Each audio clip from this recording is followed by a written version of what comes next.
I'm a 38-year-old guy, married for 14 years to Sarah. We have twin sons, Jake and Max, who are 13. I work as a marine engineer for offshore oil platforms.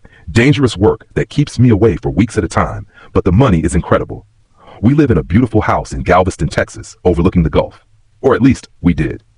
I was on a rig about 80 miles offshore, 3 weeks into what was supposed to be a month-long rotation. The work was brutal. 12-hour shifts maintaining the drilling equipment in conditions that would make most people quit on day one. But I loved it. The isolation, the technical challenges, the fact that my family was set for life if I kept grinding. My phone doesn't get great signal out there, but I try to call Sarah and the boys every evening when I can. That Tuesday night, I couldn't get through. The call kept dropping. I figured it was just the weather. We'd had some rough seas that week.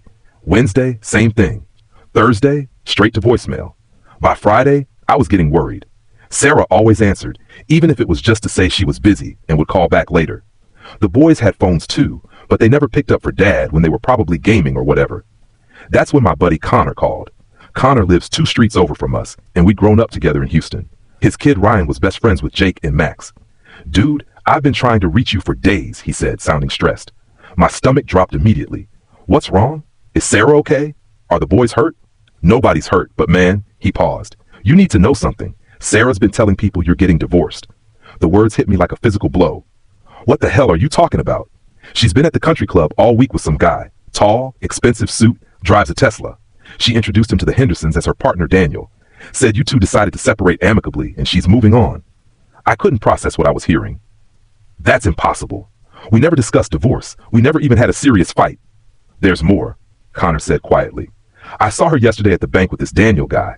They were at the business counter, signing papers, looked official." My hands started shaking. "What kind of papers?" "I don't know, but Jake was with them. I tried to wave him over, but Sarah saw me and basically rushed them out." I hung up and immediately called Sarah, straight to voicemail again. I called Jake's phone, voicemail, Max's phone, voicemail. Then I called our home phone, the landline we barely used anymore. It rang twice before a man's voice answered. "Richardson residence." Richardson, that's Sarah's maiden name. She'd never used it since we got married. "Who is this?" I demanded. "This is Daniel, and you are." The audacity nearly knocked me over. "I'm Michael Richardson Wells, Sarah's husband and the owner of this house. Who the hell are you, and why are you answering my phone?" There was a pause. "Oh, you're the ex-husband. Sarah mentioned you might call." "Ex-husband." "Put Sarah on the phone. Now." "She's not available right now, but she wanted me to tell you that her lawyer will be in touch about finalizing the custody arrangements." I couldn't breathe. "Custody arrangements? What custody arrangements? We're married." "Look, Michael, I understand this is emotional for you, but Sarah's moved on. We're together now, and frankly, it's better for everyone, especially the boys." I lost it completely. "You son of a bitch, put my wife on the phone before I swim back to shore and tear your head off." He hung up. I immediately called my supervisor and told him I had a family emergency. 20 minutes later, I was on the emergency helicopter back to shore, my mind racing the entire flight. The chopper dropped me at the helipad in Galveston around 8 p.m. I took a cab straight home, my hands still shaking from rage and confusion. When I pulled into our driveway, there was a black Tesla Model S parked where I usually parked my truck. Our house, the house I'd bought with blood, sweat, and offshore danger pay, had lights on, and I could see figures moving around inside. I used my key to get in. The first thing I noticed was that our wedding photos were gone from the hallway. The family pictures we'd taken last Christmas were replaced with generic art prints. I found them in the kitchen. Sarah was cooking dinner, looking relaxed and happy in a way I hadn't seen in months. The boys were at the island doing homework, while some tall guy in khakis and a polo shirt sat reading the newspaper like he owned the place. "Dad!" Max jumped up and ran to me, but his enthusiasm seemed forced. Jake looked up but stayed seated, his expression guarded. Sarah turned around and her face went white. "Michael, you're early." "Early?" I stepped further into the kitchen. "Early for what? Coming home to my own house?" The tall guy, Daniel, stood up slowly. He was probably 6'3", looked like he spent his mornings at CrossFit and his afternoons at country club mixers. Everything about him screamed money and privilege. "You must be Michael," he said with this condescending smile, extending his hand like we were meeting at a barbecue. "I'm Daniel Morrison. Sarah's told me so much about you." I ignored his hand. "Sarah, what the hell is going on here?" She shot a look at Daniel, then at the boys. "Boys, why don't you go upstairs and finish your homework?" "Actually," I said, "they can stay. This concerns them too, apparently." Jake and Max looked between their mother and me, clearly uncomfortable. "Sarah," I said again, trying to keep my voice steady, "I want you to explain to me why this man answered our home phone and told me he was living here. I want you to explain why you've been telling people we're divorced when I never agreed to any such thing. She sighed like I was being unreasonable. I was going to talk to you when you got back from the rig. Talk to me about what? Daniel stepped closer to Sarah, putting his hand on her lower back. The gesture was so intimate, so possessive, that I saw red. We're in love, Sarah said simply. Daniel and I. We have been for a while now. I didn't want to hurt you, but I can't keep pretending. Pretending what? I was yelling now, and I could see the boys flinching. Pretending I'm happy. Pretending this marriage works. You're gone for weeks at a time, Michael. The boys barely know you. I've been essentially a single mother for years. I worked those rotations for us, I shouted. For this house, for their college funds, for the life you wanted. A life I wanted? She laughed bitterly. When did I ever say I wanted to be married to a ghost? Daniel cleared his throat. Michael, I understand you're upset, but maybe we could discuss this like adults. I turned on him. Adults? You're standing in my kitchen in my house with your hands on my wife, telling me we need to be adults? Technically, he said with that same condescending tone, this is Sarah's house too, and she's asked me to be here. That's when I noticed his wedding ring. Are you married? His face flushed slightly. That's complicated. Complicated how? Sarah jumped in. Daniel's getting divorced. His wife doesn't understand him the way I do. I stared at her in disbelief. So you're having an affair with a married man, and you're telling me I'm the problem? It's not an affair when our marriage has been over for years, she snapped. Over for years? According to who? You never said a word to me about being unhappy. Because you're never here to say anything to. Jake suddenly spoke up. Dad, maybe you should just go. The words hit me like a punch to the gut. I looked at my son, my 13-year-old son, and saw something in his eyes that broke my heart. Not sadness or confusion, but relief, like my being there was the problem. What did you just say? Jake glanced at his mother, then back at me. You heard me. Maybe you should just go. Mom's happier with Daniel. We all are. Jake, Max warned, but Jake kept going. It's true. Daniel comes to our games. He helps with homework. He's here when we need him. You're just not. Sarah put her arm around Jake. Honey, you don't have to. No, it's fine, Jake said, standing up straighter. Dad, Daniel's been more of a father to us in the past few months than you've been in years. The kitchen went dead silent. I could hear the clock ticking on the wall, the hum of the refrigerator, the sound of my own heart breaking. How long? I asked quietly. Michael, Sarah started. How long have you been screwing him? Dad, Max protested. 6 months, Sarah said defiantly. We met at the club. Daniel's a commercial real estate developer. He's sophisticated, cultured. He talks to me about things that matter. Things that matter, I repeated. Like what? Art, literature, travel. He's been to Paris, Rome, Tokyo. He's lived a life, Michael. He's not just some roughneck who disappears for weeks at a time. Daniel nodded along like she was giving his resume. I think what Sarah's trying to say is that you two have grown apart. It happens. No one's to blame. No one's to blame? I laughed, but there was no humor in it. You're fucking another man's wife and living in his house and no one's to blame? Dad, stop, Jake said firmly. Just stop. This is embarrassing. I looked at my boys, really looked at them. They were wearing clothes I didn't recognize. Jake had a new haircut, styled in a way that looked expensive. Max was wearing a watch I'd never seen before. Did he buy you those things? I asked. They exchanged glances. Daniel's been very generous, Sarah said. He cares about the boys. I care about the boys. They're my sons. When? Jake demanded. When do you care about us? You leave for a month at a time. When you're home, you're either exhausted or getting ready to leave again. Daniel takes us places. He's teaching me to play golf. He took Max to see the Astros last week. Each word was like a knife. I worked those rotations to provide for you, for all of you. We don't need your money, Jake said. Daniel has plenty. That's when I lost it completely. I lunged toward Daniel, but Sarah stepped between us. Michael, don't. Not in front of the boys. I stopped, breathing hard, my hands clenched into fists. Get out of my house. Actually, Daniel said, pulling out his phone, I should probably mention that Sarah and I went to the courthouse yesterday. We filed a restraining order. If you threaten me or refuse to leave, I can have you arrested. My blood turned to ice. A restraining order? Sarah looked uncomfortable for the first time. It's just a precaution, Michael. You have a temper, and with your military background. Military background? I was in the Coast Guard for 2 years, and I've never laid a hand on you or anyone else in my life. The boys were scared, she said quietly, when Connor told them you were angry on the phone. Connor? What does Connor have to do with this? Jake spoke up. We heard Mom talking to Daniel about how you might react, about how dangerous offshore workers can be when they snap. I stared at my wife in horror. You told them I was dangerous? I told them the truth, that men in your line of work often have anger issues, that the isolation and stress can make people unpredictable. You poisoned my own children against me. I protected them, she said firmly. I looked around the kitchen one more time. At the woman I'd loved for 14 years, who was looking at me like I was a stranger. At the man who was wearing my bathrobe and drinking from my favorite coffee mug. At my sons who were looking at me with a mixture of fear and pity. Fine, I said quietly. I'll go, but this isn't over. Daniel smiled that condescending smile again. Actually, Michael, it is. Sarah's lawyer will be serving you with divorce papers tomorrow. We're hoping this can all be handled amicably. I walked out of my own house and sat in my truck for 20 minutes, trying to process what had just happened. My phone buzzed with a text from Sarah. Your things are packed. They're in the garage. Please don't make this harder than it has to be. I drove to a hotel that night and didn't sleep at all. The next morning, I called the best divorce attorney in Houston, a shark named Patricia Wolf, who'd handled some high-profile cases. I drove straight to her office with the papers I'd been served at 6 a.m. This is interesting, Patricia said after reviewing everything. Your wife is asking for full custody, the house, alimony, and half your retirement accounts. Can she get that? Depends on several factors. How long have you been married? What's the asset situation? Any evidence of adultery? I laid out everything. The offshore work, the financial contributions, the fact that Sarah had been having an affair for 6 months and was living with another man. Do you have proof of the adultery? She admitted it, and there are witnesses. Patricia smiled. That changes things significantly. Texas is a no-fault state, but adultery can still impact property division and custody, especially if we can prove she's been alienating the children. What do you mean? Your son's reaction, their statements about preferring this Daniel character, that suggests parental alienation. It's taken very seriously by family courts. Over the next week, Patricia's team went to work. They interviewed Connor and other neighbors. They subpoenaed Sarah's bank records and discovered she'd been using joint credit cards to pay for hotel rooms and dinners with Daniel for months.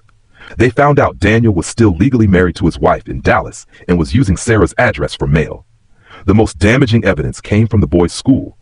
Sarah had enrolled them in a private academy without my knowledge or consent and had listed Daniel as an emergency contact. She'd also changed their after-school pickup authorization to include Daniel, but not me.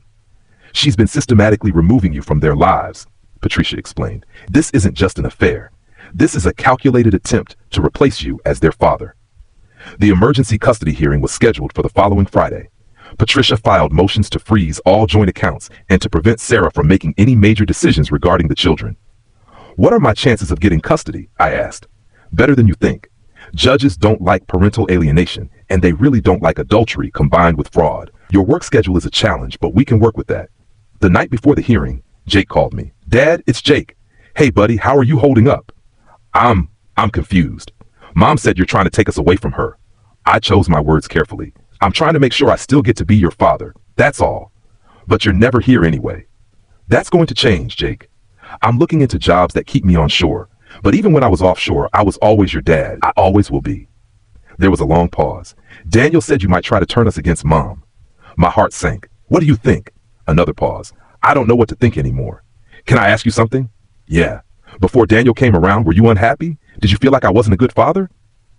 No. I mean, I missed you when you were gone, but I knew you were working for us. Mom explained that. And now? Now Mom says you were neglecting us, that you chose work over family.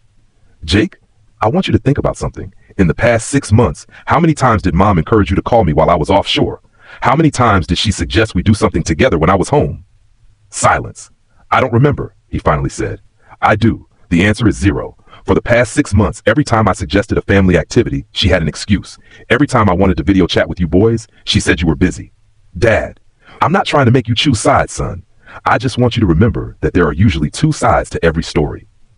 After I hung up, I sat in my hotel room and made a decision. Win or lose, I was going to fight for my boys. Not just in court, but in life. I was going to become the father they deserved, even if it meant starting over completely.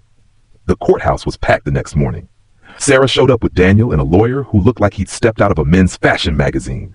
She dressed conservatively, playing the role of wronged wife perfectly. I sat with Patricia, wearing my best suit, trying to look like a responsible father rather than the dangerous offshore worker Sarah had painted me as. The judge was a woman in her 50s named Margaret Chen. She had a reputation for being tough but fair, especially in cases involving children. Sarah's lawyer went first, painting a picture of a neglectful husband who prioritized work over family, leaving his wife to essentially raise the children alone. He emphasized my long absences and the dangerous nature of my work. Your Honor, Mrs. Wells has been the primary caregiver for these children for years.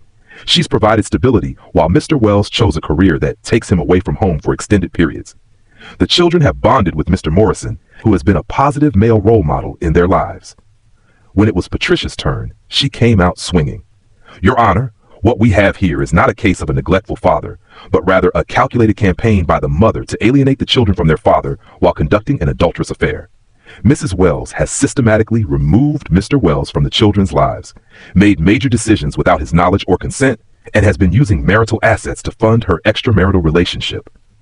She presented the evidence methodically: the hotel receipts, the school enrollment, the joint credit card statement showing dinners and gifts for Daniel. Furthermore, Your Honor, Mr. Morrison is still legally married to another woman, making this not just adultery but potential bigamy if they were to marry before his divorce is finalized. Judge Chin's eyebrows went up at that one. The most powerful moment came when Patricia played a recording from the boys' school. Sarah had called to say that the children's father was no longer involved in their lives and that Daniel Morrison should be treated as their guardian. This call was made 3 months ago, Your Honor, while Mr. and Mrs. Wells were still legally married, and Mr. Wells had no idea his wife was planning to leave him. When it came time for testimony, Sarah took the stand first. She maintained that she'd only been protecting the children from an unstable situation, that my work schedule had made me essentially an absent father. I had to make decisions for the children's welfare, she said. Michael was gone for weeks at a time. When he was home, he was disconnected, tired. The boys needed stability. Under cross-examination, Patricia pressed her on the affair. Mrs. Wells, when did your relationship with Mr. Morrison begin?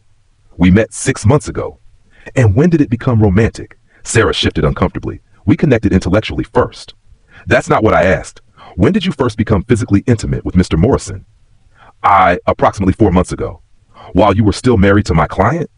Yes, and you've been living together for how long? About 6 weeks. In the marital home? Yes. Did you discuss this arrangement with your husband before moving your boyfriend into his house? He wasn't there to discuss it with. Did you call him? Text him? Email him? No. So you made the unilateral decision to move your boyfriend into the marital home without any input from your husband? And I did what I thought was best for the children. When I took the stand, Patricia walked me through my work history, my financial contributions to the family, and my relationship with the boys. Mr. Wells, how many of your son's baseball games did you attend last season? I was offshore for most of the season, but I made it to 7 games. And how many did you miss due to work? 12. Did you ever express any interest in changing your work schedule to be home more often? Yes. I'd been looking into shore-based positions for about a year. The pay was less, but I wanted to be around more as the boys got older. Did you discuss this with your wife? I tried to. She said we needed the money from offshore work and that I shouldn't make any changes without thinking it through. Patricia then had me read some text messages I'd sent to Sarah over the past year. Messages about missing the boys, about wanting to be home more, about feeling disconnected from the family. Did your wife respond supportively to these concerns? Usually she said I was being dramatic, that the boys understood why I had to work. The most damaging testimony came from Connor, who testified about Sarah's behavior at the country club and her claims about being divorced. She introduced Daniel as her partner to at least a dozen people, Connor said. She was wearing her wedding ring, but told everyone she was separated. When someone asked about Michael, she said he was out of the picture. After 2 days of testimony, Judge Chin called for a recess to review the evidence. When court reconvened, her ruling was swift and decisive. This court finds that Mrs. Wells has engaged in a pattern of behavior designed to alienate the children from their father while conducting an extramarital affair. The court is particularly troubled by Mrs. Wells' unilateral decisions regarding the children's education and emergency contacts, as well as her misrepresentation of the marital status to school officials and community members. Sarah's face went white. However, the court also recognizes that Mr. Wells' work schedule has created challenges for consistent parenting. Therefore, this court orders the following: temporary joint custody with a 60-40 split in favor of Mr. Wells, contingent on his securing shore-based employment within 90 days.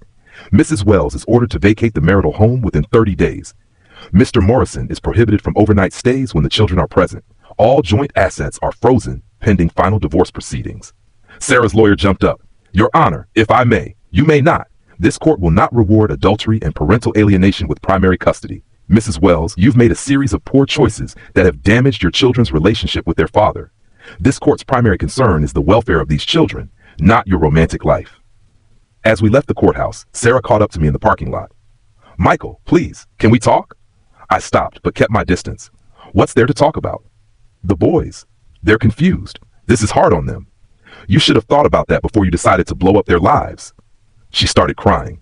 I made a mistake. Daniel, he's not who I thought he was. What do you mean? He's still married. His wife showed up yesterday, demanding to know why he's been spending her money on another woman. And the boys? They're starting to ask questions about why you weren't allowed to come to the house. I felt a flicker of satisfaction, but also sadness. What did you expect, Sarah? You built this whole fantasy on lies. I want to work things out, she said desperately.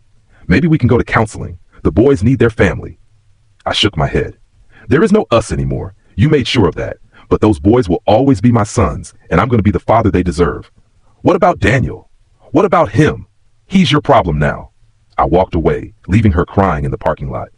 The next few months were challenging but transformative. I took a shore-based position with an engineering firm in Houston. The pay was about 40% less than offshore work, but I was home every night. I moved into a 3-bedroom house in a good school district, making sure the boys had their own rooms. At first, Jake and Max were resistant during our custody time. They'd gotten used to Daniel's expensive gifts and country club lifestyle. But slowly, as we spent more time together, really together, not just existing in the same house, they started to remember who I was as their father. I coached Max's little league team. I taught Jake to drive. We went camping, something Daniel apparently thought was beneath them. We built a tree house in the backyard, working with our hands, getting dirty, laughing together. The breakthrough came about 4 months after the custody ruling. Jake came to me after dinner one night. Dad, can I ask you something? Always. Why did you fight harder when Mom first started dating Daniel? What do you mean? I mean, if someone was trying to take me away from my family, I'd fight like hell. But you just left. I sat down next to him. I didn't leave you, son. I left a situation where I wasn't wanted, but I never stopped fighting for you and Max. That's what all those court dates were about. Mom said you were trying to hurt her in court. What do you think I was trying to do? Jake was quiet for a moment. I think you were trying to stay our dad. That's exactly what I was trying to do. We sat in comfortable silence for a while before Jake spoke again. Daniel's gone, you know. I heard. His wife came to the house last week. She was really angry. She said he'd been lying to everyone and that he's broke. Mom cried for 2 days. How do you feel about that? Jake shrugged. I guess I feel bad for Mom, but also relieved. Daniel was always trying so hard to be our dad. It felt fake. And how do you feel about me? He looked at me seriously. Like you're just dad? You've always been dad. I'm sorry I forgot that for a while. A year later, Sarah and I were officially divorced. She got the house, but had to buy out my equity with money she didn't have. She ended up selling it and moving into a small apartment across town. I got majority custody, which had become the natural arrangement anyway, since the boys preferred staying with me. Sarah struggled for a while. Without Daniel's financial support, which turned out to be mostly imaginary anyway, and with reduced hours at her marketing job, she had to completely rebuild her life. We maintained a civil relationship for the boys' sake, but there was no going back. The boys are doing well now. Jake's 14 and just made varsity baseball as a freshman. Max is 13 and wants to be an engineer like his dad. They still see their mother regularly, but our house has become their primary home. I met someone too. Emma works for the same engineering firm, and we started dating about 8 months ago. She's been divorced too, has a daughter from her previous marriage. She understands the complexities of blended families and co-parenting. The kids all get along well. Sarah asked me recently if I ever regretted fighting so hard in court. No, I told her honestly. I regret that it was necessary. Do you hate me? She asked. I thought about it. I don't hate you, Sarah, but I don't trust you, and I can't forget what you put the boys through. I thought I was doing what was best for them. No, you thought you were doing what was best for you. There's a difference. Looking back now, I can see that our marriage had problems. The offshore schedule was hard on everyone. We'd grown apart in ways I hadn't fully recognized. But the way Sarah handled it, the lies, the manipulation, the attempt to erase me from my children's lives, that was unforgivable. The boys have learned some hard lessons about trust, about the difference between what people say and what they do, about the importance of family loyalty. They've also learned that their father will fight for them, no matter what. If I could give advice to anyone going through something similar, it would be this. Don't give up on your kids, even when they seem to be giving up on you. Children are impressionable, and they can be manipulated, but they also have an innate sense of what's real and what's not. If you stay consistent, stay present, and keep showing up with love and integrity, the truth will eventually surface. And if your partner is cheating and trying to gaslight you into thinking you're the problem, document everything and lawyer up immediately. Don't try to be the nice guy who takes the high road. When someone is trying to destroy your life, you have every right to defend yourself with everything you've got. My boys and I are closer now than we've ever been. We've been through the fire together and come out stronger. Sarah gave up the best parts of her life for a fantasy that turned out to be a nightmare. That's on her. As for me, I sleep well at night, knowing I fought for what mattered most, my relationship with my sons. Everything else was just noise.